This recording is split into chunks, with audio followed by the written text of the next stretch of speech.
हरे कृष्णा। राधा गोपाल परिवार की ओर से आप सभी को नव वर्ष की हार्दिक शुभकामनाएं। इस्कॉन वाराणसी द्वारा आयोजित उन्नति फेस्टिवल में आप सभी का हार्दिक स्वागत है। आज हम आपके समक्ष एक अत्यंत मधुर एवं हृदय स्पर्शी लीला प्रस्तुत करने जा रहे हैं, कृष्ण सुदामा मिलन। यदि हमारी इस प्रस्तुति में किसी प्रकार की त्रुटि हो जाए तो कृपया हमें क्षमा कीजिएगा।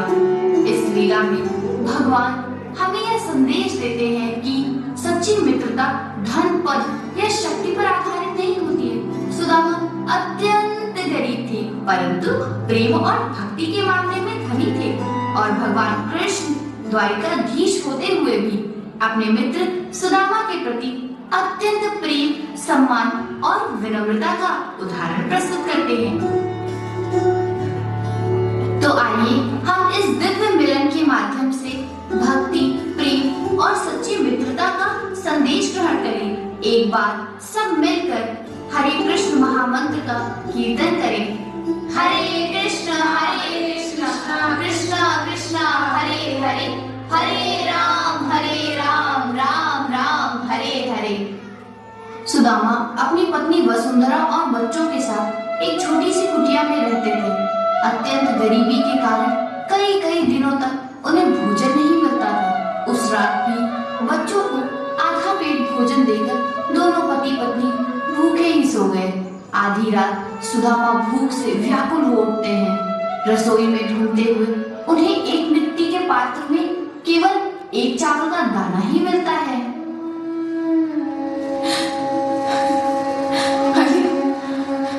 चावल का एक दाना, इसका आधा मैं वसुंधरा के लिए रख देता हूँ और आधा, अरे नहीं, मैं अपने प्रभु से पहले भोजन प्राप्त करने का अपराध कैसे कर सकता हूँ। मैं ये आधा अपने प्रभु के लिए अर्पित कर देता हूँ। नाथ, जहाँ बड़े बड़े धनवान सोने के पात्रों में छप्पन भोग अर्पित करते हैं, वहाँ प्रभु को यह आधा चावल का दाना कहाँ दिखाई देगा। वसुंधरे, प्रभु के यहाँ न सोने का मूल है न छप्पन भोग का, वहाँ मूल है तो भाव का, भक्ति का। इसे तुम अपने अंतर्मन से मत खो। अच्छा नाथ, आपकी आज्ञा शिरोधार्य करती हूँ, परंतु मुझे एक प्रश्न का उत्तर दे दीजिए। क्या? आपने इसे चावल का आधा टुकड़ा मुझे दे दिया ये सोचकर कि वसुंधरा भूखी होगी, परंतु आधा भगवान को क्यों दिया? वो तो भूखे नहीं है। वसुंधरे, गृहस्थ जीवन का ये नियम है कि हमें अपने भोजन में से एक हिस्सा अपने पशु के लिए तथा एक हिस्सा अतिथि के लिए रखना चाहिए। परंतु इस समय इस आधे चावल से क्या होगा? इसलिए मैं ये आधा दाना भगवान को अर्पण कर रहा हूँ, जो स्वयं विश्वात्मा है। कदाचित इससे सबकी भूख मिट जाए। जो संग यहाँ से जाएगा, जो आगे काम आएगा, वो तो बस कृष्ण कृपा है। कृष्ण कृपा हो तभी कृष्ण का नाम ले सकोगे। कृष्ण कृपा हो तभी कृष्ण का नाम ले सकोगे। हरि हरि हरि हरि हरि हरि हरि हरि। भक्तन प्रेम अपार है, तोड़ न सके संसार। आधा दाना चढ़ाए जो तृप्त करे सरकार। वह केवल चावल का आधा दाना नहीं, बल्कि सुदामा का संपूर्ण हृदय था। बच्चे भूख से रो रहे हैं। सुदामा फटी हुई धोती सिलते हुए हरे कृष्ण का जाप करते हैं। भूख लगी है, कुछ खाने को दो ना। स्वामी, श्री कृष्ण का जाप करने से आपकी जठर अपनी शांत हो रही होगी, परंतु इन बच्चों ने क्या अपराध किया है? वसुंधरा, जो भी हो रहा है सब प्रभु की इच्छा से ही हो रहा है। उन्होंने जितना दिया है उसमें मैं संतुष्ट हूँ। परंतु स्वामी, आपकी दुर्बलता देखी नहीं जाती। मैं विनती करती हूँ, आप अपने मित्र श्री कृष्ण के पास जाइए। वे तो 3 बंधु हैं। कृपया जाइए स्वामी, मैं आपसे विनती करती हूँ। कृपया जाइए स्वामी, जाइए, विनती करती हूँ। ठीक है वसुंधरी, मैं जाऊंगा। कम से कम श्री कृष्ण के दर्शन तो कर लूंगा। परंतु मैं उनसे कुछ मांगूंगा नहीं, बल्कि मैं तो उनके लिए कुछ लेकर जाऊंगा। कहते हैं मित्र के घर खाली हाथ नहीं जाते। अरे श्री कृष्ण मुझसे प्रश्न करेंगे कि भाभी ने मेरे लिए क्या भिजवाया है, तो मैं उन्हें क्या उत्तर दूंगा? कम से कम 5 सुपारी ही ले जाओ। परंतु हमारे पास तो वो भी नहीं। हाँ, वो भी नहीं। रुकिए स्वामी, मैं अभी आती हूँ। ये देखिए ना, 4 मुट्ठी पोहे मिले हैं, इन्हें ले जाइए। हाँ, ये ठीक रहेगा। लाओ, दो। हाँ माँ, पिताजी कहाँ जा रहे हैं? हाँ माँ, पिताजी कहाँ जा रहे हैं? मैं अपने मित्र श्री कृष्ण से मिलने जा रहा हूँ पुत्र। मेरे पीछे तुम अपनी माता श्री का ख्याल रखना। डगर है मुश्किल कठिन सफर है, मगर मुसाफिर जगह नहीं है। डगर है मुश्किल कठिन सफर है, मगर मुसाफिर जगह नहीं है। जो सोएगा बस वही खोएगा, जो सोएगा बस वही खो।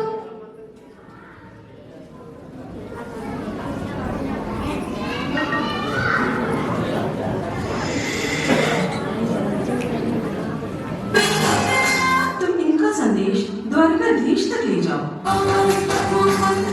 देखना,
तपती धूप, तूफान, बारिश, अनगिनत कष्ट थे, परंतु सुदामा फिर भी प्रसन्न है, क्योंकि वे अपने परम मित्र से मिलने जा रहे हैं। कई दिनों की लंबी यात्रा के बाद सुदामा द्वारिका नगरी पहुंचे।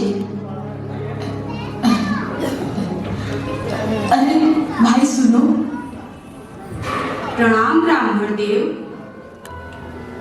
मुझे श्री कृष्ण से मिलना है। अच्छा, वो बैलगाड़ी वाला किशन हुआ ना? नहीं, मैं तो द्वारकाधीश श्री कृष्ण की बात कर रहा हूँ। उनसे मिलना है मुझे। हे महानुभाव, उनसे आपको क्या काम आन पड़ा है? वो मेरे परम मित्र हैं। अरे वो तो राजा है, राजा राजमहल में रहते हैं। द्वारिकाधीश को अपना परम मित्र बता रहा है, कोई पागल लगता है। द्वारिका इतनी सुंदर, इतनी भव्य, जहाँ हर एक भवन राजभवन से कम ना था, वहाँ सुदामा बड़ी मुश्किल से राजमहल के द्वार पर आ पहुंचे। सुनो भाई, क्या यही राजमहल है? हाँ ब्राह्मण देवता, यही राजमहल है। मुझे द्वारिकाधीश से मिलना है। ब्राह्मण देवता, आपको देखकर ऐसा लगता है कि आप पर किसी ने अत्याचार किया है और आप न्याय की याचना करने आए हैं। नहीं भाई, मुझ पर किसी ने कोई अत्याचार नहीं किया। तो क्या आप दान दक्षिणा की आशा से आए हैं? नहीं, मैं दान दक्षिणा की आशा से नहीं आया हूँ। मैं तो केवल द्वारिकाधीश से मिलने आया हूँ। द्वारिकाधीश मेरे मित्र हैं, मेरे परम मित्र हैं। क्या? क्षमा मेरे ब्राह्मण देव, आप समझ रहे हैं? आप क्या कह रहे हैं? हाँ सैनिक भाई, मैं सच कह रहा हूँ। श्री कृष्ण मेरे मित्र हैं। क्या आपको मेरी बातों पर विश्वास नहीं? ये भला कैसे संभव है?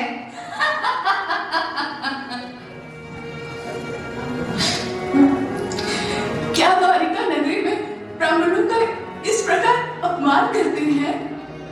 क्षमा करें ब्राह्मण देव, मैं आपका अपमान नहीं कर रहा हूँ। अपमान नहीं तो क्या सम्मान कर रहे हो? द्वारपाल, यहाँ ये सब क्या हो रहा है? और ये ब्राह्मण देवता यहाँ क्यों खड़े हैं? प्रणाम अक्रूर जी, ये ब्राह्मण स्वयं को द्वारिकाधीश का मित्र बता रहे हैं और बार बार भीतर जाने की हट कर रहे हैं। द्वारपाल, तुम इनका संदेश द्वारिकाधीश तक ले जाओ। यदि वे आज्ञा दें तो तुम सम्मान पूर्वक इन्हें भीतर ले जाओ। जी अक्रूर जी, ब्राह्मण देवता आप यहीं रुकिए, मैं आपका संदेश द्वारिकाधीश तक पहुंचाता हूँ। हाँ, धन्यवाद। देखना, वो अवश्य मुझे बुलाएंगे। मेरे कृष्ण अवश्य मुझे बुलाएंगे, अवश्य बुलाएंगे। हरे कृष्णा हरे कृष्णा हरे कृष्णा।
उनकी रानियां उन्हें तैयार कर रही हैं। कोई उन्हें अंगवस्त्र पहना रही है तो कोई मुकुट और खड़ाऊ पहना रही है।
द्वारिकाधीश की जय हो। आज्ञा हो तो एक संदेश सुनाओ प्रभु। शीघ्र कहो, क्या संदेश लाए हो? प्रभु, द्वार पर एक ब्राह्मण आया है और आपसे मिलने की आज्ञा चाहता है। द्वारपाल, एक ब्राह्मण को हमसे मिलने के लिए आज्ञा चाहिए? ये विधान कब से बना? कृष्ण के द्वार ऋषियों और ब्राह्मणों के लिए बंद कब से होने लगे? क्षमा करें प्रभु, बात यह नहीं है।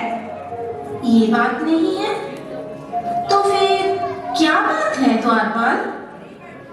प्रभु, बात यह है, वह कोई साधारण व्यक्ति नहीं लगता, कोई विचित्र प्राणी है, आधा पागल सा लगता है।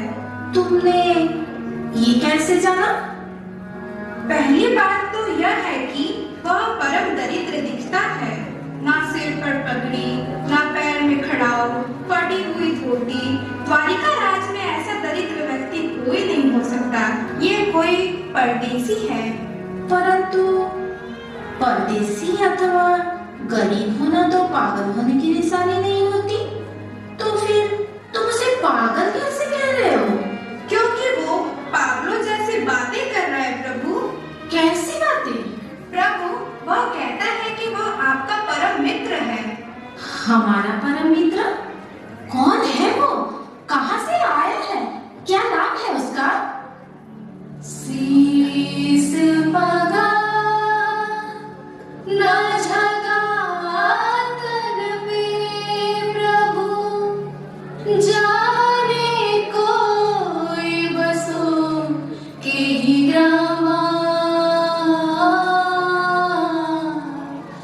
धोती फटी सी लती दुपट्टी और पाव पानह की नहीं सावा। द्वार खड़्यो द्विज दुर्बले, रयो जगि सो वसुधा विरामा।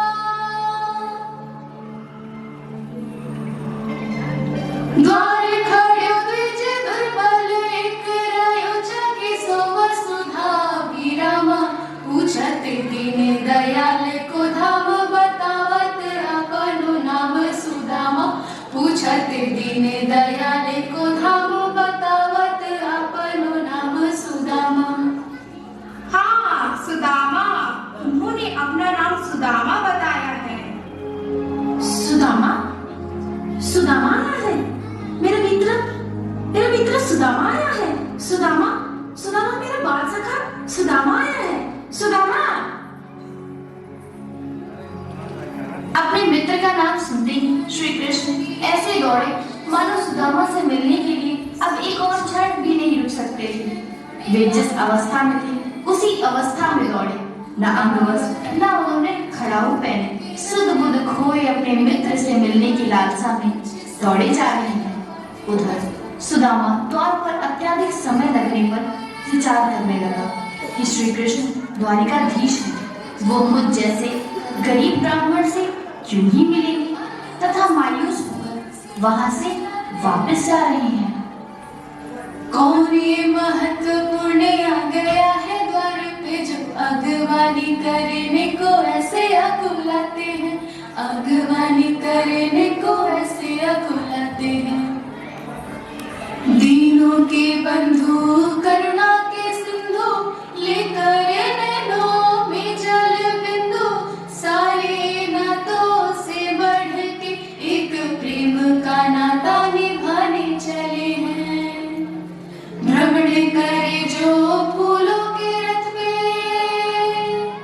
चलते हैं पथरीले पथ पे, नंगे पाँव जो आया उसको नंगे पाँव बुलाने चले हैं। दर्शन की अभिलाषा खो के जगते हंसाई से व्याकुल होके, आस के दुखड़े सुदामा संजो के अश्रु में जीवन डुबाने चले हैं, अश्रु में जीवन डुबाने चले हैं। प्रेम परीक्षा की घड़ी आई, मित्र के नाम की होना हंसाई, मित्र परायण कृष्ण कन्हाई, रूठा मित्र मनाने चले हैं, रूठा मित्र मनाने चले हैं। मेरा सुदामा कहाँ है? किधर गया मेरा सुदामा? मेरा मित्र कहाँ गया? बताओ ना, कहाँ है मेरा सुदामा? किस तरफ गया है? मेरा सुदामा नजर नहीं आता। वो तो लौट गए द्वारिकाधीश। किस तरफ गया है? इस तरफ गए हैं द्वारिकाधीश। सुदामा, सुदामा, मेरा मित्र सुदामा, सुदामा मेरा मित्र। बरसों के बिछड़े दो मीतें आज सन्मुख है, नैनों में दर्शनों की याचना पवित्र है। मिलने की ललक भी है, मिलने में झिझक भी है, बालपन के साथियों की दशा कुछ विचित्र है। दोनों के नैनों में आंसुओं के मोती है, मोतियों में बालपन के मित्रता का चित्र है। छोटा बड़ा ऊंच नीचे राजा रंग कोई नहीं, प्रेम की धरा पे मित्र केवल एक मित्र है, प्रेम की धरा पे मित्र केवल एक मित्र है। सुदामा मेरा मित्र सुदामा, कृष्ण मेरे सखा। सुदामा, तुम मुझसे मिले बिना ही जा रहे थे सुदामा? तुमने आने में बहुत देर जो लगा दी थी। आने में तो बहुत देर तुमने लगा दी है सुदामा।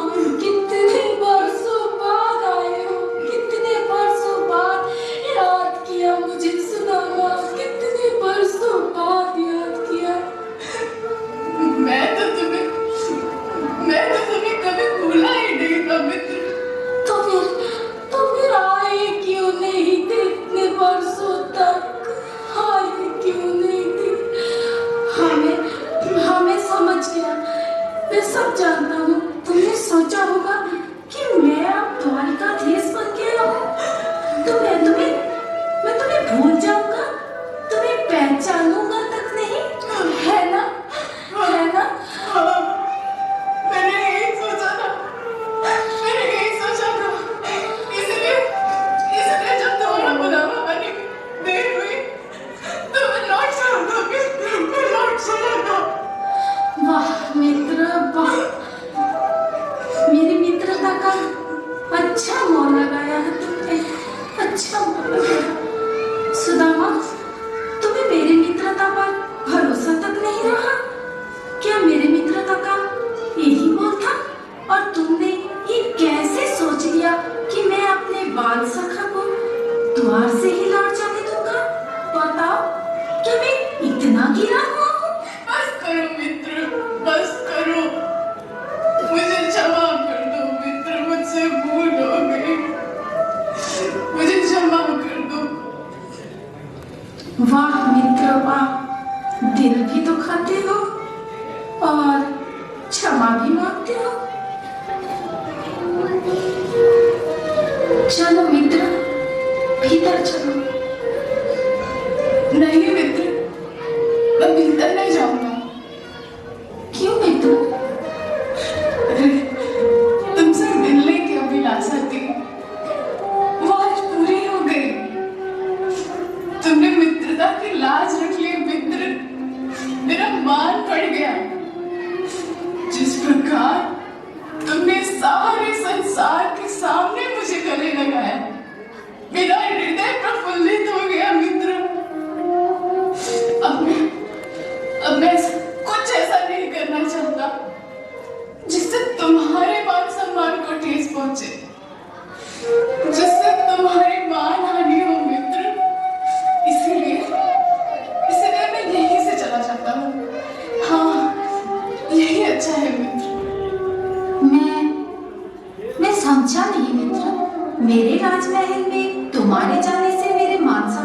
ठेस पहुंचेगा।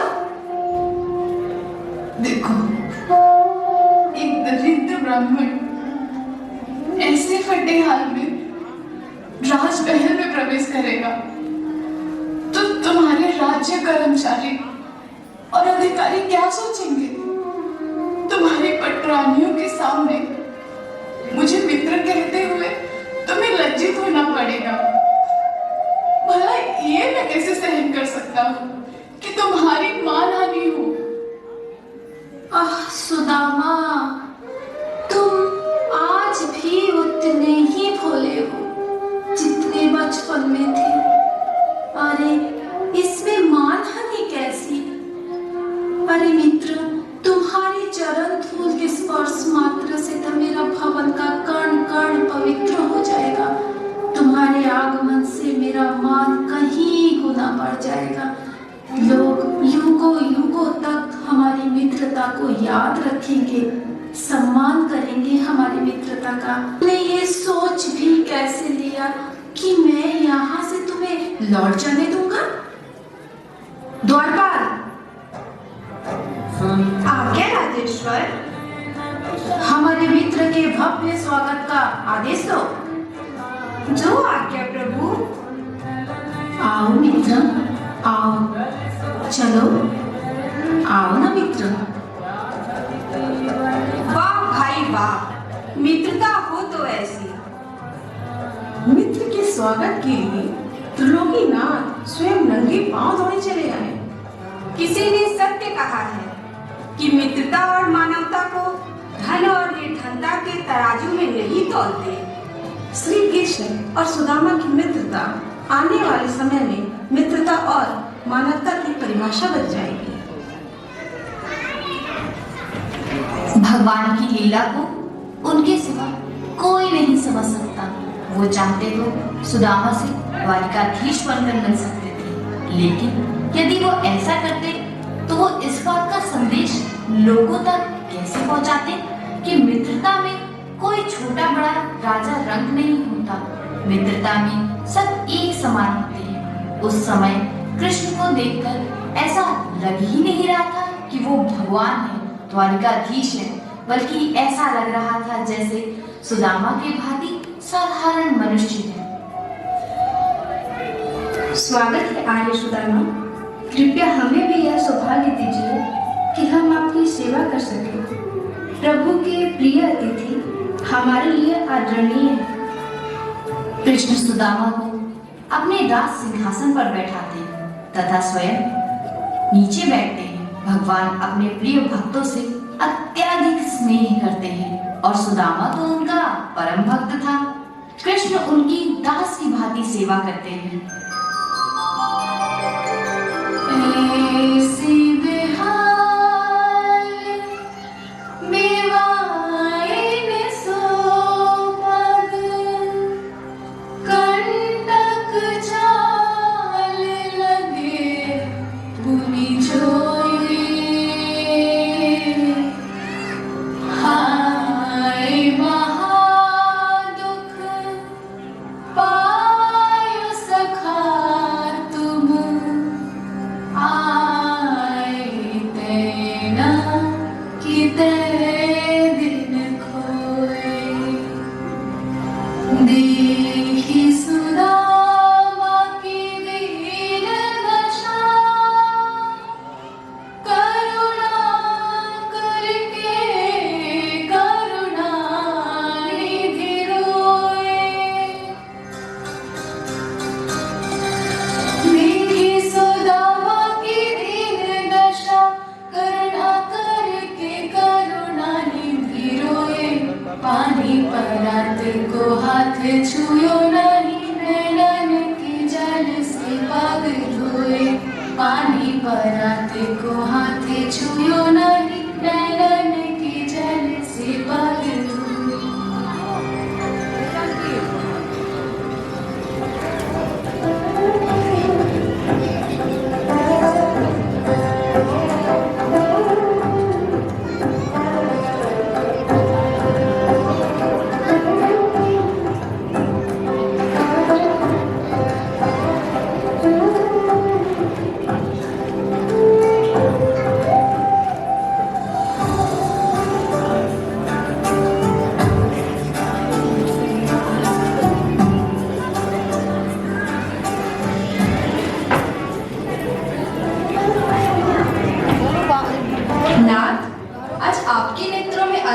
चमक है, मानो वर्षों बाद कोई प्रिय आत्मा मिली है। कौन है ये अतिथि जिसने आपकी आत्मा को इतना पुलकित कर दिया है? प्रभु, आपके मित्र को कितना कष्ट हुआ है। सुदामा बड़ा ही पराक्रमी है। उसने मेरी राह में अपने घायल पैरों से तपती और जलती धरती पर एक एक कदम रखकर स्वयं कर्मवीर होने का प्रमाण दिया है और मुझ तक पहुंचने के लिए अनगिनत कष्ट उठाकर ये भी प्रमाणित किया है कि वो मेरे मित्रता के योग्य है। प्रभु, आपने अपने मित्र से मिलने में इतनी देर क्यों की प्रभु? ये कोई साधारण मिलन नहीं है प्रिय, ये एक ऐतिहासिक मिलन है जिसमें मैं लोगों को ये संदेश देना चाहता हूँ कि मित्रता में कोई छोटा बड़ा नहीं होता। परंतु प्रभु, सुदामा के अंदर तो अभी तक इसी भेदभाव की खींचतान चल रही है। बस उसी खींचतान को तो मिटाना है प्रिय। परंतु कैसे? प्रतीक्षा करो प्रिय, हमारे मित्र के लिए भोजन का प्रबंध करिए प्रिय। अवश्य प्रभु।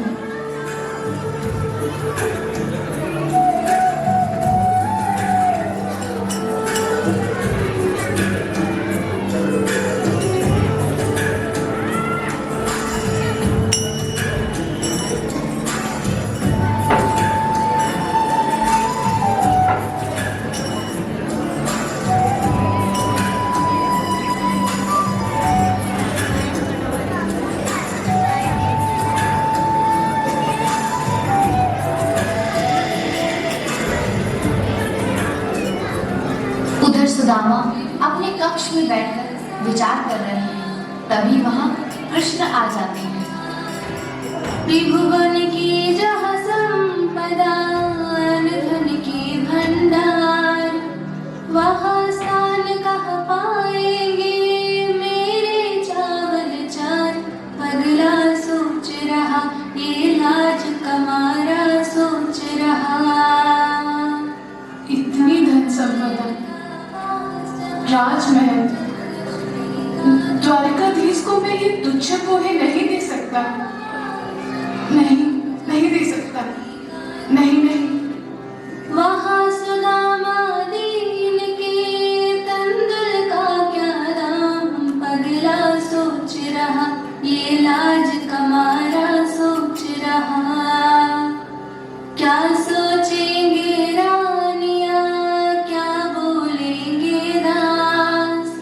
क्या सोचेंगे रानियाँ, क्या बोलेंगे दास।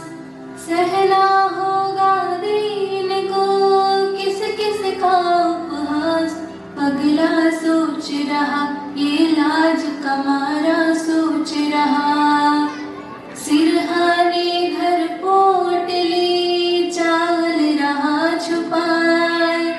सिरहाने घर पोटली, चावल रहा छुपाए। त्रिभुवनपति को भेंटे, देने में सकुचाए। आगे शाम सखा, इतने में आगे शाम सखा। क्या छुपा रहे हो सुदामा? कुछ नहीं, कुछ भी नहीं मित्र। कुछ कैसे नहीं? अवश्य कोई वस्तु छुपाई होगी तुमने, है ना? नहीं।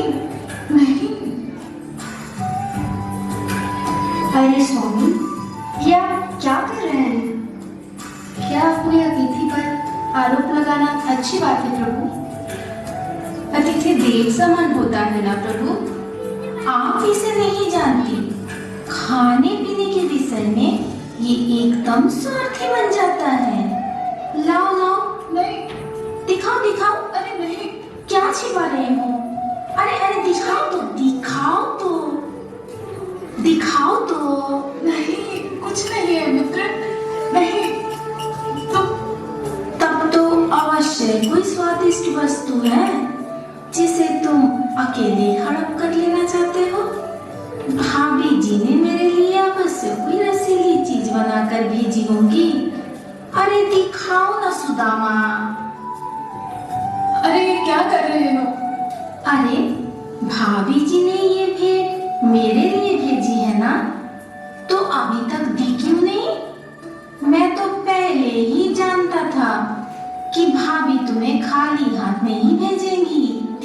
कुछ नहीं तो 5 सुपारी ही भेज देंगी, नहीं तो 2 मुट्ठी चावल ही बांध देंगी मेरे लिए। नहीं नहीं, ये पोटली मत खोलो।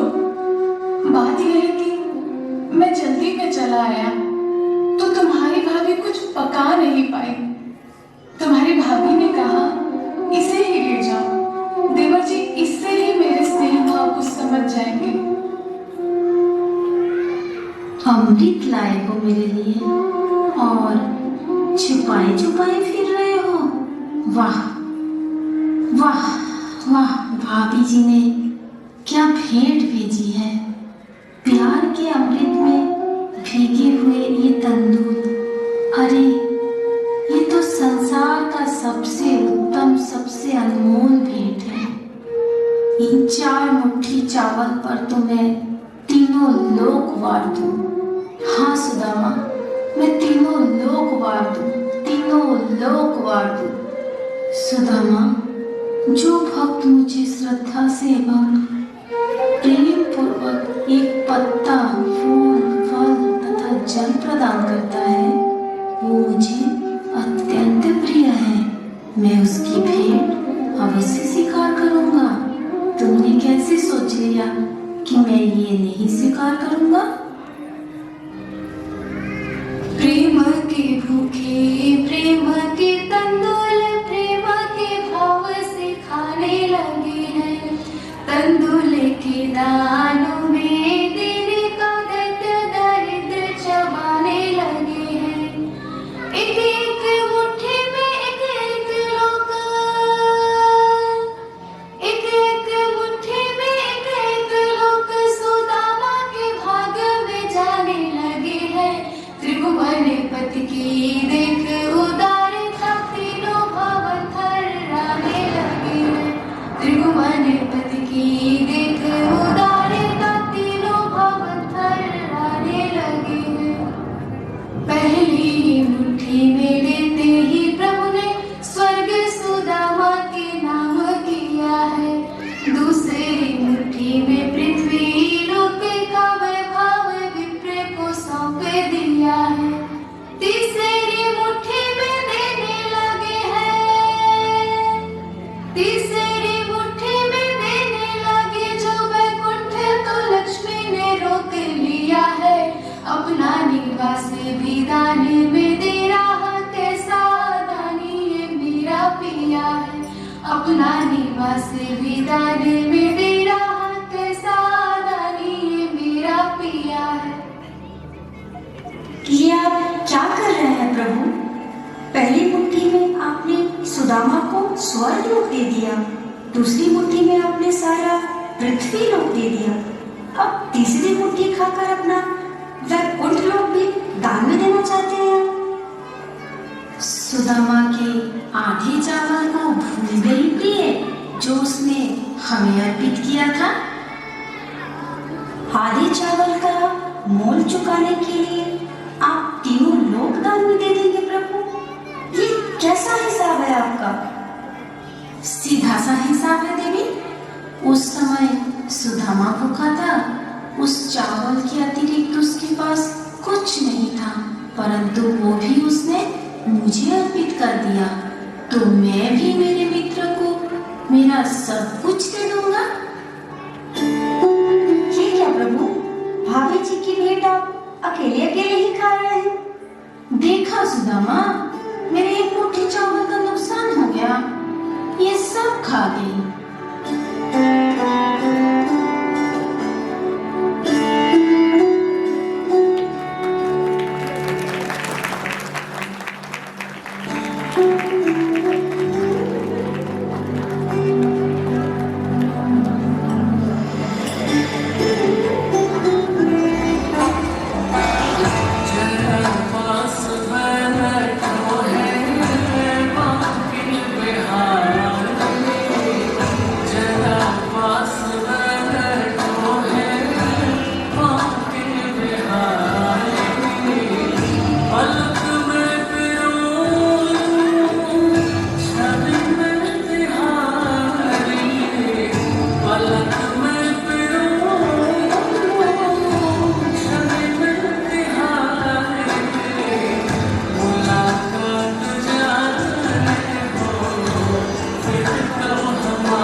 बिना आज्ञा की ही चला आया है। अरे क्षमा मांगकर मुझे पाप का भागी क्यों बना रहे हो? और फिर अपने मित्र से मिलने के लिए आज्ञा की क्या आवश्यकता है? आओ बैठो मित्र, आओ। और कहो मित्र, तुम मुझे भूल गए ना? नहीं नहीं मित्र, ऐसा नहीं है। बैठकर क्या सोच रहे थे मित्र? नहीं तो कुछ भी तो नहीं। भाभी से पहली बार बिछड़े हो ना? अवश्य उनकी याद तुम्हें सता रही होगी। लगता है मैं गलत समय पर आ गया। अच्छा मैं अब चलता हूँ। अरे नहीं नहीं, ये तो मेरा सौभाग्य है कि अपने बाल सखा के साथ कुछ समय और बिताने को मिलेगा। सौभाग्य तो मेरा है कि मुझे तुम जैसा मित्र मिल गया। ये क्या कह रहे हो? ये कहकर तुम मुझे लज्जित कर रहे हो मित्र। अरे लज्जा वज्जा छोड़ो और निसंकोच अपने मन की सारी बातें कह डालो। कदाचित ऐसा अवसर एकांत में मिले ना मिले। सुदामा, यही अवसर है। यदि कुछ मांगना है तो मांग ले सुदामा, मांग ले। सुदामा, तुम क्या मन ही मन खिचड़ी पका रहे हो पर हमें नहीं बता रहे? अरे मित्र से क्या छुपाना, बताओ क्या बात है, बताओ। देखो इस संसार में ऐसी बहुत सी बातें हैं जो किसी से कही नहीं जाती। केवल अपने मित्र के आगे व्यक्ति न सुख दुख बांट सकता है। इस संसार में मित्र से अधिक सहायता करने वाला कोई नहीं होता मित्र, कोई नहीं होता। भाई बहन रिश्तेदार से अधिक मित्र कर सकता है। सो बताओ मित्र, तुम्हें याद है मित्र मैंने गुरुकुल में तुमसे क्या कहा था? हाँ मित्र, जब हम गुरुवा देश से वन में सूखी लकड़ी लेने गए थे और वहां तूफान में रास्ता भटक गए थे, जहां भूख लगने पर मैंने तुम्हारे चने खा लिए थे। तब मैंने तुम्हें वचन दिया था कि तुम तो मुझे भूल गए पर मैंने तुम्हें अपना मित्र बनाया है और मैं तुम्हें कभी नहीं भूलूंगा। मैंने तुम्हें कहा था कि मैं मित्रता निभाऊंगा, सो मेरा वचन आज भी सत्य है। बताओ कोई सेवा, कोई कार्य, कोई सहायता? अरे मित्र से कैसा पर्दा, बताओ क्या बात है, बताओ। नहीं, कुछ भी तो नहीं। तुम वैसे ही शंका कर रहे हो। मुझे किसी वस्तु की आवश्यकता नहीं है। तुम्हारी कृपा से सब कुछ तो हो ही रहा है। अरे यहाँ पर तो सब कुछ है। मेरे कहने का अर्थ है कि तुम्हारे घर पर तो सब ठीक है ना? हाँ, सब ठीक है। परंतु भाभी ने अवश्य कोई संदेश भेजा होगा। जिन भाभी जी ने पोहे जैसी अनुपम भेंट भेजी थी, उन्होंने मुझसे कुछ नहीं कहा। ये कैसे संभव है? यदि कोई संदेश होता तो पोहे की भेंट के साथ कहना दिया होता। क्या पता, सबके सामने जैसे पोहे छुपा रहे थे वैसे ही संदेश भी छुपा रहे हो। परंतु इस समय तो मेरे अलावा यहाँ कोई नहीं है, फिर कैसी लज्जा? बताओ ना, भाभी ने क्या कहा? बताओ ना मित्र। आते समय वसुंधरा ने कहा था कि हाँ, क्या कहा था? यही कि अपने मित्र से कहना कि हाँ, क्या कह देना, क्या कह देना? यही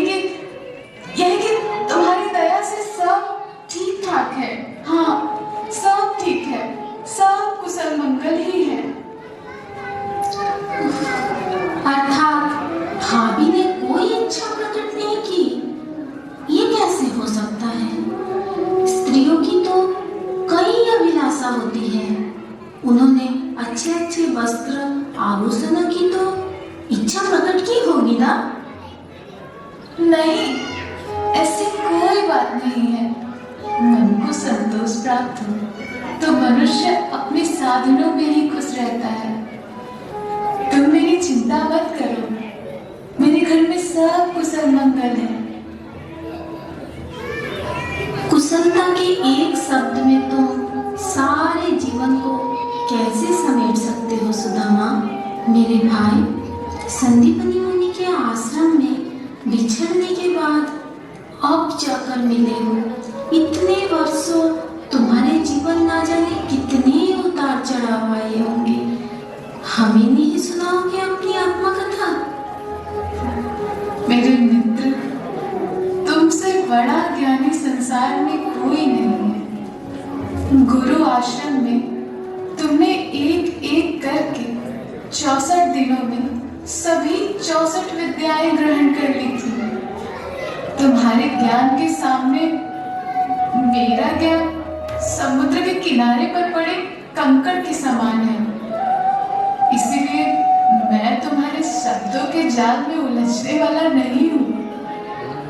तुम्हारे प्रश्न के उत्तर में मैं इतना ही कह सकता हूँ कि अपने प्रभु की कृपा और मित्र के आशीर्वाद से मेरे घर में सब सकुशल है। हाँ, ठीक है। जब तुम कहते हो तो ऐसा ही होगा, ऐसा ही होगा।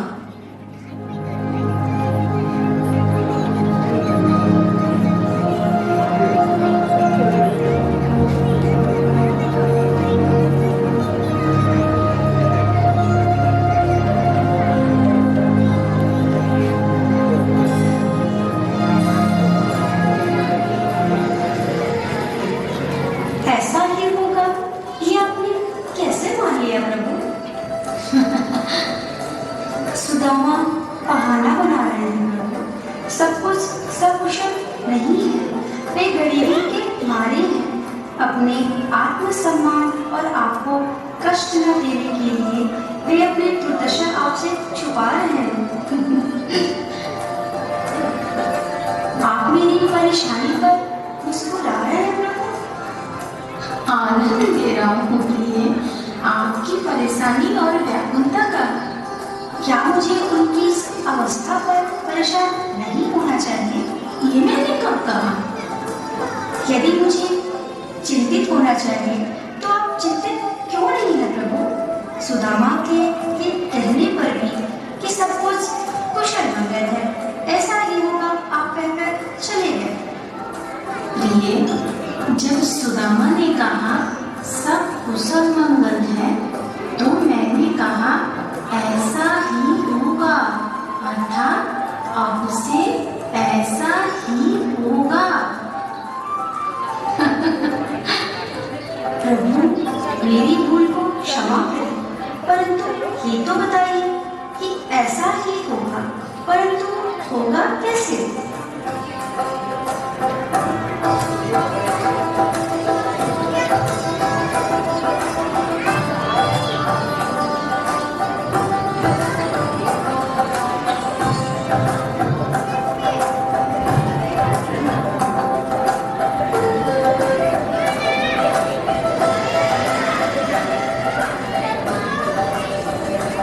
कृष्ण भी सुदामा से ढेर सारी बातें की।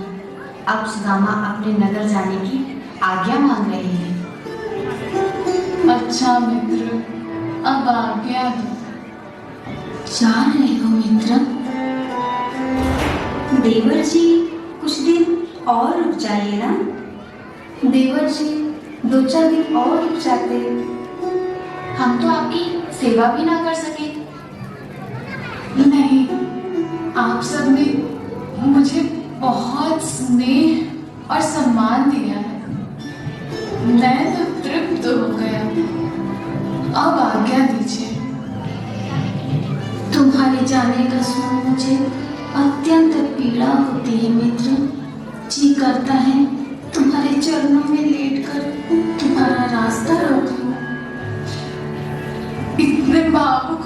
मुझे विदा करोगे तो मैं कदापि नहीं जा पाऊंगा मित्र। ठीक है, यदि तुम्हारी इच्छा हो तो तुम जाओ, परंतु अपने मित्र को भूल न जाना मित्र, भूल न जाना। नहीं मित्र, कदापि नहीं। पर मेरी भी एक विनती स्वीकार करो मित्र, अपने इन श्री चरणों में मेरे लिए थोड़ी सी जगह हमेशा रखना, हमेशा रखना। अरे चरणों में नहीं मित्र, तुम्हारा वास तो सदा मेरे हृदय में रहेगा, सदा रहेगा मित्र, सदा रहेगा। सुदामा वहां से चले जाते हैं। सुदामा लौटते हैं, रास्ते में अपने मन में विचार करते हैं। वाह, मेरा मन अति प्रसन्न है। मेरी कृष्ण से भेंट हो गई और अच्छा ही है। कृष्ण ने मुझे धन ना देकर बहुत अच्छा किया। मैं उनके माया में ना फंसूं, इसी कारण उन्होंने मुझे धन धान्य से वंचित रखा। ये आपने अच्छा ही किया भगवान कि सुदामा और वसुंधरा को निहाल कर दिया, सब कुछ दे दिया उन्हें। परंतु हमने तो अपनी ओर से सुदामा और वसुंधरा की सांसारिक वस्तुओं की पूर्ति करके अपने आधे चावल का मोल चुका दिया, परंतु अब आपकी बारी है प्रिय, उस शेष आधे चावल का कुछ मोल आपको भी चुकाना है, याद है ना प्रिय? कैसे भूल सकती हूँ मैं उस अनमोल भेंट को प्रभु। उसके बदले मैं भी वसुंधरा को एक अमूल्य उपहार। अब तक मैं उसकी सहायता कैसे कर सकता हूँ?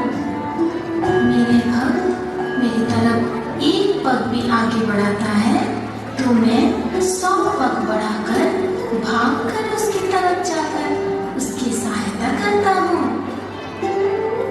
परंतु स्वामी, उन्हें तो यह भी नहीं पता कि आपने उनकी 3 मुट्ठी पोहे के बदले उन्हें 3 लोगों का राजा बना दिया है। यदि आप उनकी सहायता नहीं करेंगे तो मैं स्वयं जाकर उनकी और उनके परिवार की सहायता करूंगी।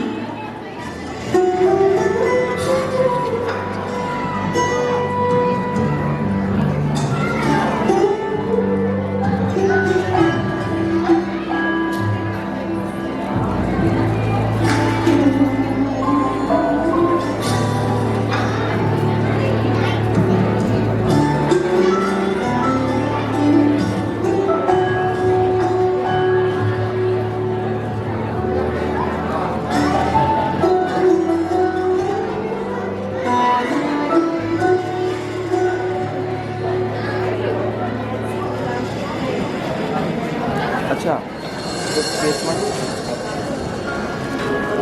तो माता लक्ष्मी सुदामा की कुटिया में वसुंधरा को दर्शन देती है तथा उन्हें अत्यधिक सुंदर स्त्री चिर यौवना होने का आशीर्वाद देती है।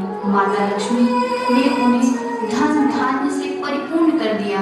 उधर सुदामा कृष्ण से मिलकर अति प्रसन्न है और अपने नगर की ओर जा रहे हैं। अरे ये मैं किस गांव में आ गया हूँ? मेरा गांव, मेरी वृंदापुरी तो ऐसी नहीं थी। प्रभु, अरे स्वामी, आप आ गए, मुझे आशीर्वाद दीजिए। अरे नहीं देवी, आप ये क्या कर रही हैं? आप कौन हैं और मेरी चरण क्यों छू रही हैं? आपने मुझे नहीं पहचाना? मैं आपकी वसुंधरा हूँ, पहचानिए मुझे। नहीं, ये कैसे हो सकता है?